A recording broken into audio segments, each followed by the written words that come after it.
la entrevista del Telematutino 11, gente importante, a tratar temas importantes, nos acompaña el doctor Juan Yadó. Él es un experto en turismo, pero es un formidable escritor de artículos de todo tipo, de economía, de política, y justamente agradecemos que nos facilitara, que nos trajera tanto a Jacqueline como a mí, nos obsequiara su último libro, Cambiando de Rumbo, Visiones de Desarrollo, Economía, Desigualdad Política y Corrupción.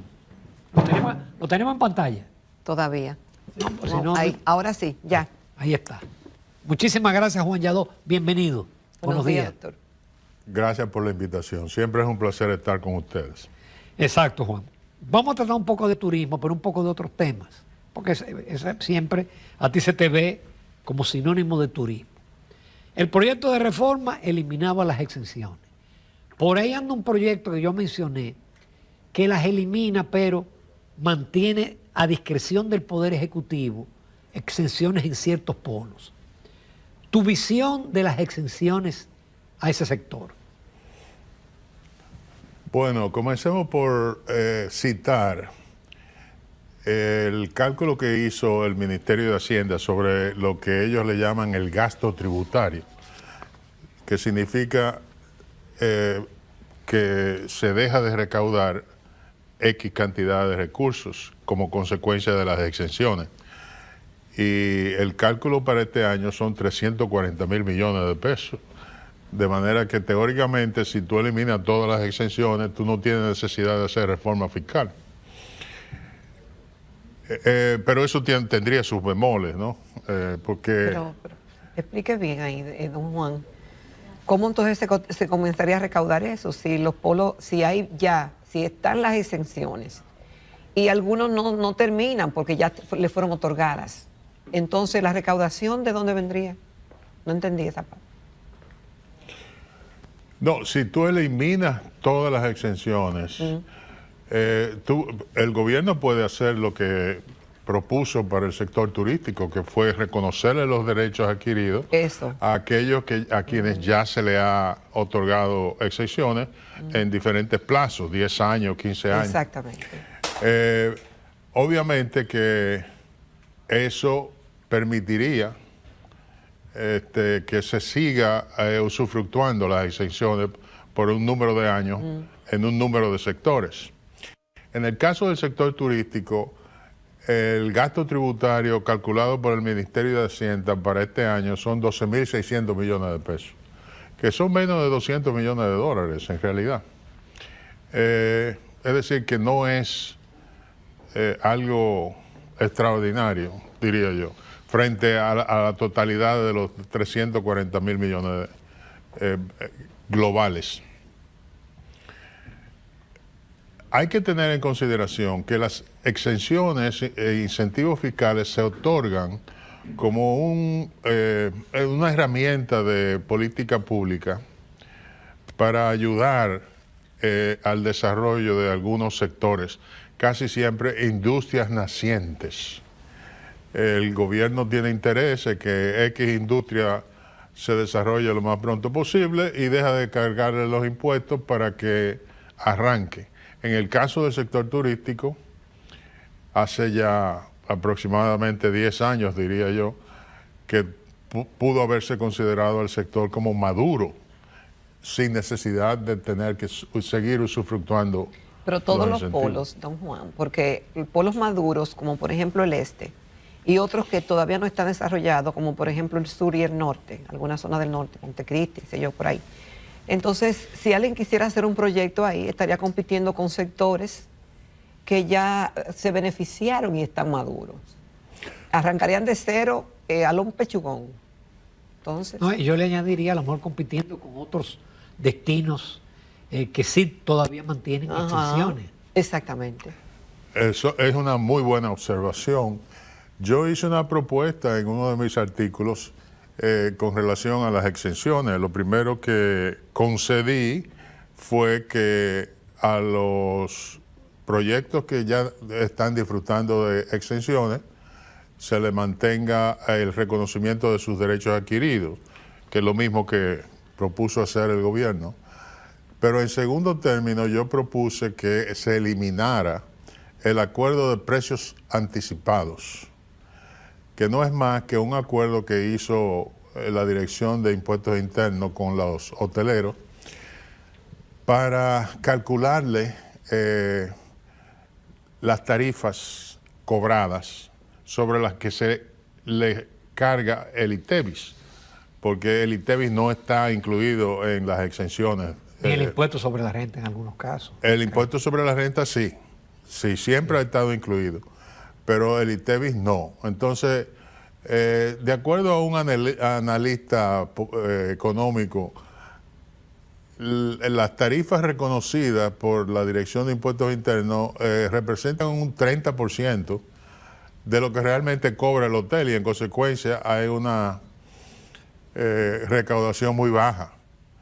Si se le elimina el acuerdo de precios anticipados y la Dirección de Impuestos Internos manda inspectores a comprobar cuáles son las tarifas cobradas por los hoteleros, eso es un poco engorroso, pero se puede hacer. Hay maneras de hacerlo, incluyendo las tecnologías digitales. Las recaudaciones por el ITEVIS subirían cuantiosamente. Yo propongo que ese acuerdo sea eliminado y comiencen los hoteleros a pagar lo que deben pagar de ITEVIS.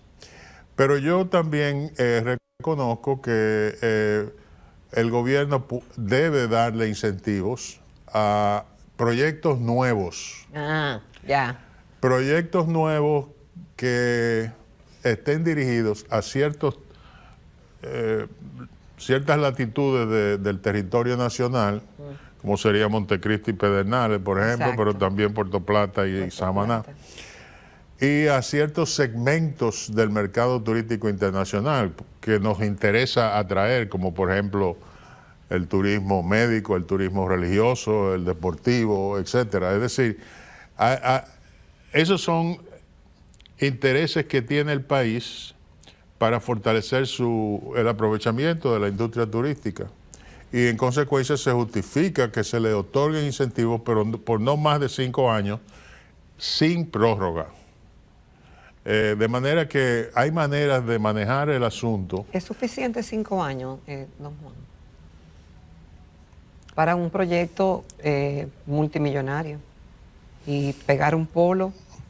Yo no conozco de ningún estudio que haya hecho un análisis de cuántos años se necesita para que un hotel sea rentable, porque esa información no te lo van a dar.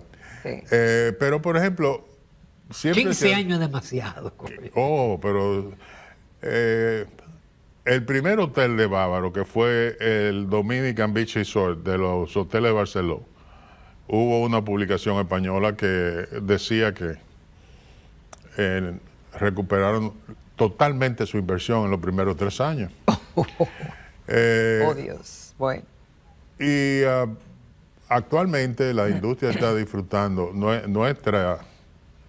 nuestro sector turístico está disfrutando de una bonanza sin precedentes.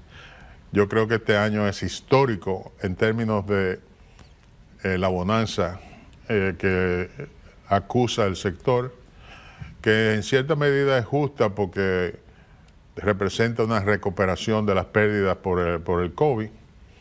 Ya el próximo año el crecimiento del flujo y de la tasa de ocupación se verá un poco menguado. De hecho, ya hay reportes, por ejemplo, de que el mercado estadounidense no está respondiendo para Cancún con la misma fortaleza que ha estado haciendo en estos 2 últimos años. De manera que habrá una disminución del ritmo de crecimiento del flujo y en consecuencia de la tasa de ocupación. Pero en términos generales, el sector tiene que pagar sus impuestos. Porque si tú eres un comerciante, a ti no te dan ninguna exención, entonces hay una inequidad. Como bien lo señaló Jochi Vicente en uno de sus comentarios, hay una inequidad, hay sectores que pagan impuestos y otros que no. Entonces, todos deben pagar impuestos. Antes de ir a la pausa, muy brevemente, tú escribiste un artículo sobre los roadshows y uno ve lo que gasta el país, por ejemplo, en Fitur. Yo creo que el país que lleva la comitiva más grande es República Dominicana. Entonces tú planteas en ese artículo que hoy en día, con la tecnología, ya la gente casi no compra un pasaje en una agencia de viaje, lo compra online. en internet. Online. Entonces, tú haces un planteamiento, pienso dirigido a las autoridades, porque se está gastando mucho dinero en eso. Bueno, sí, no, porque hay rumores de que los roadshows que está haciendo constantemente nuestro actual ministro de Turismo. Diga lo que es un roadshow para el gran público. Un roadshow no es más que una presentación del país mediante diapositivas a un grupo de personas que se supone que esa presentación va a motivarlos a que vendan el país, principalmente agentes de viajes y tour operadores. Y yo he oído rumores de que el financiamiento de esos eventos está proviniendo de sectores privados, lo cual es algo muy cuestionable. Pero independientemente de lo que cueste o no, lo cierto es que la promoción turística internacional no debe ya depender de la presencialidad, tanto de operadores turísticos como de funcionarios del Estado, para promover la imagen del país. Hay maneras en que ya la tecnología digital permite hacer esas cosas sin tener que tener eventos en diferentes ciudades de nuestros mercados principales. Inclusive yo abogo porque no dependamos de empresas extranjeras para que hagan eso. Si usted quiere tener un roadshow en Bogotá, en vez de, y usted le pide a nuestra representante en la oficina turística de Bogotá que le organice el evento e invite turoperadores y agentes de viaje a ese evento, todo eso se puede hacer desde aquí mediante el Zoom y llamadas telefónicas. Usted puede contratar un hotel, o alquilar un salón de ese hotel, usted puede hacer las invitaciones desde aquí, y el día en que se vaya a celebrar el evento, no necesariamente tiene que ser presencial, usted lo puede hacer mediante el Zoom, o mediante podcast, o mediante una serie de canales digitales que no requieren presencialidad. La presencialidad es algo que fue muy útil y justificado en los albores de nuestra industria turística, y las actuales autoridades siguen dependiendo de ese modelo ya caduco, quién sabe con qué propósito, pero el destino digital, es decir, la promoción turística internacional, va crecientemente dependiendo de los canales digitales para su efectividad. Además de que los hoteles y los diferentes empresarios turísticos también tienen que hacer ellos, es responsabilidad de ellos hacer su propia promoción. La promoción estatal debe jugar un papel muy secundario. Nosotros no debemos gastar más de 20 millones de dólares al año en promoción internacional. El resto que lo hagan las propias cadenas hoteleras, que tienen maquinarias de mercadeos enormes, extraordinarias. Estamos hablando de que Meliá tiene más de 400 hoteles en el mundo entero, en 78 países. Barceló tiene más de 200, y son cadenas que tienen la capacidad de hacer su propia promoción y no deben depender de la gestión estatal en materia de promoción. Porque también, si tú eres un ganadero, el Estado no le hace promoción a tu producción ganadera. En consecuencia, si tú eres un ganadero, tú te sentirás discriminado en contra porque a otros sectores le hagan la promoción, cuando ya eso no es necesario. Vamos a una breve pausa porque nos quedan muchos temas con el doctor Juan Yadó. Continuamos esta mañana en Telematutino 11, seguimos conversando con el doctor Juan Yadó, especialista en turismo. Doctor, estamos terminando 2024, veo que hoy la prensa, no recuerdo en cuál medio, tiene un artículo de que seguimos liderando en turismo, que hemos tenido un gran año y muchos avances. Quiero poner el tema de los hoteles en Santo Domingo. Aquí tuvimos un invitado que nos dijo que le preocupaban porque como que ya estaban siendo demasiado para lo que ofrece la capital. En un momento determinado se pensó de que faltaban hoteles, pero hay nuevos y todavía faltan algunos por estrenar. ¿Cuál es la impresión que usted tiene de la oferta hotelera en Santo Domingo? Si estamos bien cubiertos, si hay espacio para más o si hay algún riesgo en esa parte. Bueno, el Gran Santo Domingo debe tener algunas 6.000 habitaciones hoteleras de clase mundial, porque no todos los hoteles califican para hospedar visitantes extranjeros. En los últimos años se han aperturado hoteles inclusive de mucha calidad, por ejemplo, el que se abrió recientemente en la zona colonial, que se llama el Kimpton Hotel. Kingdom. Kimpton. Kimpton. Sí. Rey Eton. Sí, está en la calle Mercedes, que tiene 133 habitaciones y es un hotel boutique de mucha alcurnia. Se abrió uno en Piantini, el Hyatt Centric, me parece que fue, y así sucesivamente. El de la Lincoln, y todo eso en el 2024.